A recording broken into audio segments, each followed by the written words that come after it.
Welcome to the Kdf Friday Bulletin. I am Sergeant Doreen Kirubu. The bulletin is a show to keep you updated on events undertaken by the Ministry of Defense over the week. In our highlights tonight, remembering the fallen soldier, Polish President lays wreath at the tomb of a known warrior in Langata. CS Defense wraps up 3-day official visit to the United States.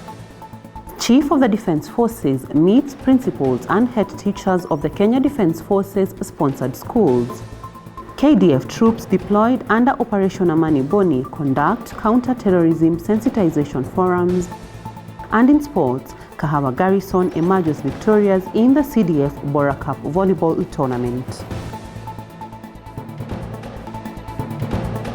His Excellency Andrzej Duda, President of the Republic of Poland, laid a wreath of flowers at the tomb of the unknown warrior in a ceremony held at Uhuru Gardens National Monument and Museum in Langata, Nairobi. The head of state was received by the Commander Kenya Air Force, Major General John Omenda, where Kenya Air Force personnel conducted a troop-in-line parade for the visiting dignitary. A minute of silence was also observed with respect to all the fallen soldiers who paid the ultimate price while serving the country.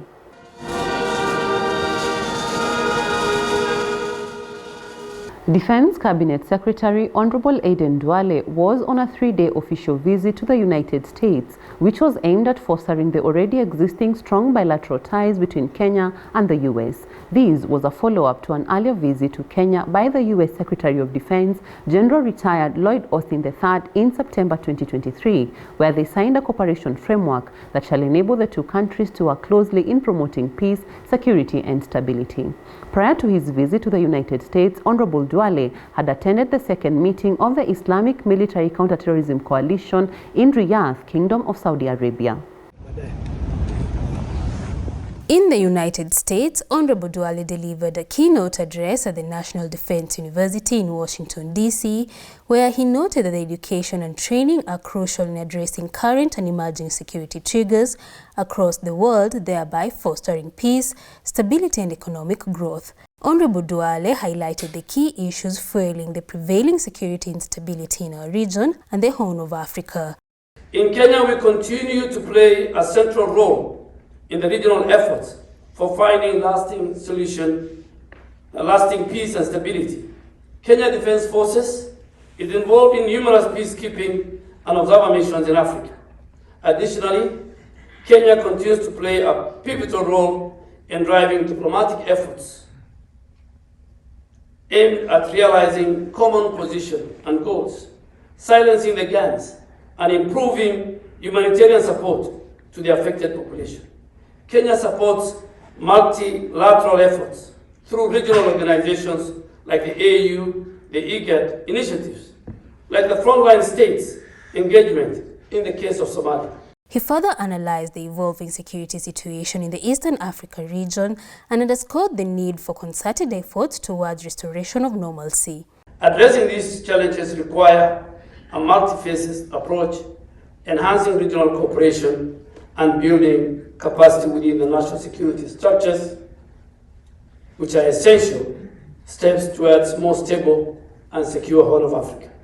His sentiments were echoed by his host, Lloyd Austin III, who noted that the partnership between Kenya and the United States deepens our ability to deter threats and to combat global terrorism, as well as provision of humanitarian assistance when needed.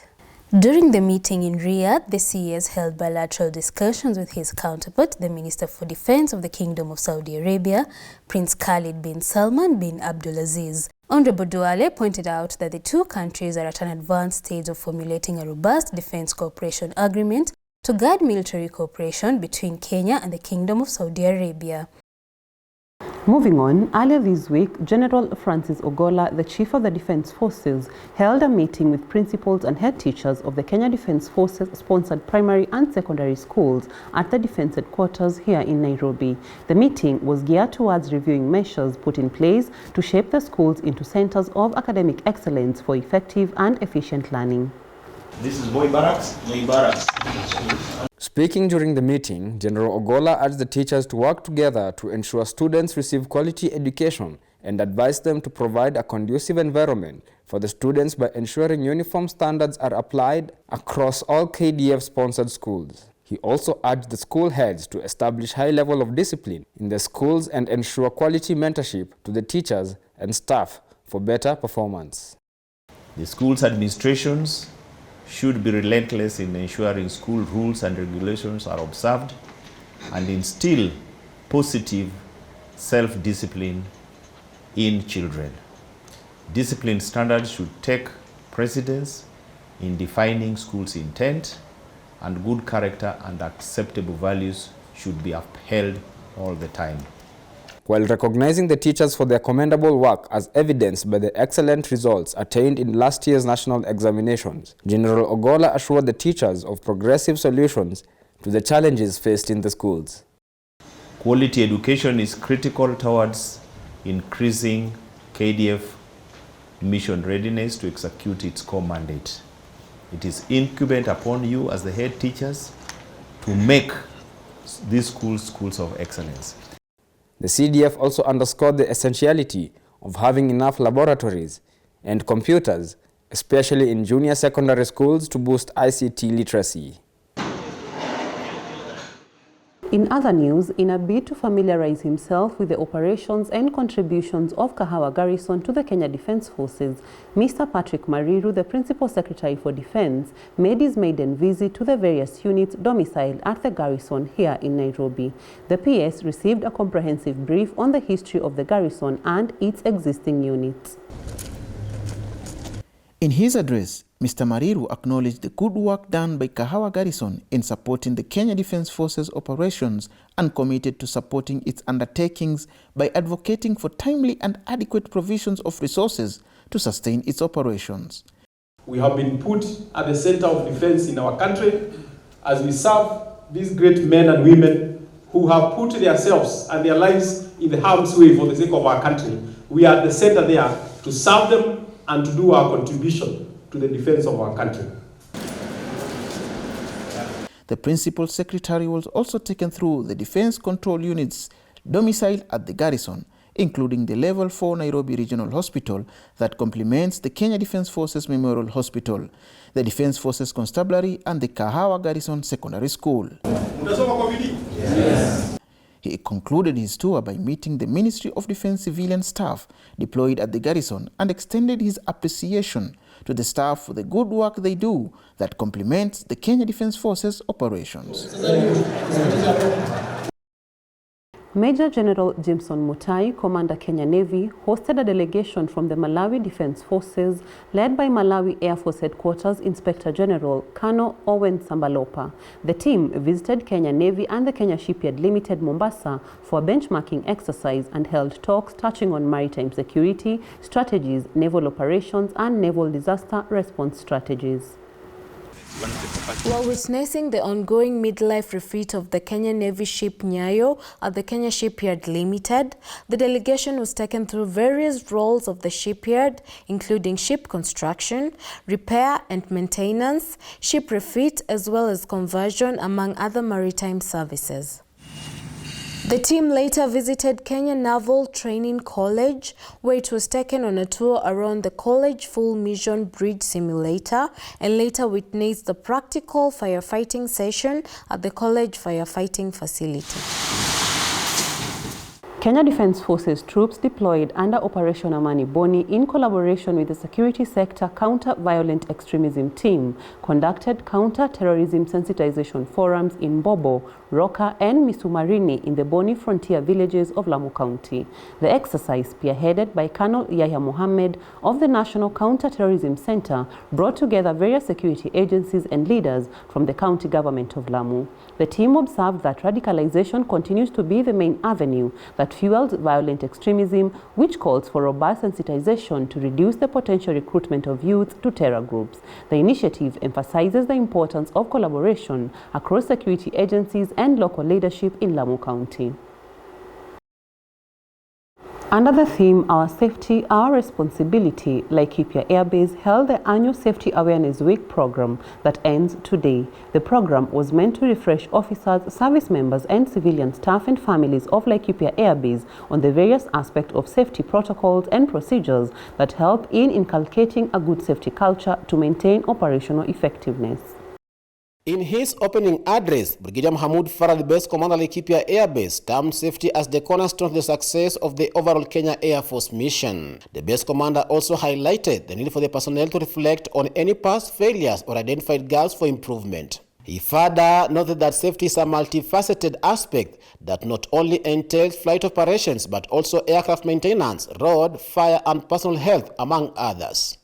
On to matters health, the Director of Medical Services, Major General Dr. George Nganga, hosted the Walter Reed Army Institute of Research Commander, Colonel Eliab Lozano, at the Defense Headquarters here in Nairobi. The discussions centered on the partnership between the Kenya Defense Forces Medical Fraternity and the Biomedical Research Facility that is administered by the U.S. Department of Defense. Walter Reed Army Institute of Research is a leading research institute in infectious diseases in the world and has collaborated with the Kenya Defense Forces on various medical research projects. Speaking during the meeting aimed at strengthening ties and seeking new avenues to work together in medical research, Major General Nganga emphasized the importance of partnership between Kenya Defense Forces and Walter Reed Army Institute of Research and termed it as critical in ensuring good health for soldiers and their families. The director further highlighted the importance of medical research in identifying infectious diseases and finding ways of curbing the spread. He made emphasis on mental health, which is crucial to a soldier's well-being. He further noted that Kenya Defense Forces had deployed welfare officers and doctors in every station and also established a wellness center at Langata for the rehabilitation of soldiers with mental health conditions. On his part, Walter Reed Army Institute of Research Commander, Colonel Eliab Lozano, expressed his satisfaction with the partnership between Kenya Defense Forces and Walter Reed Army Institute of Research, terming it as a wonderful model of the two states.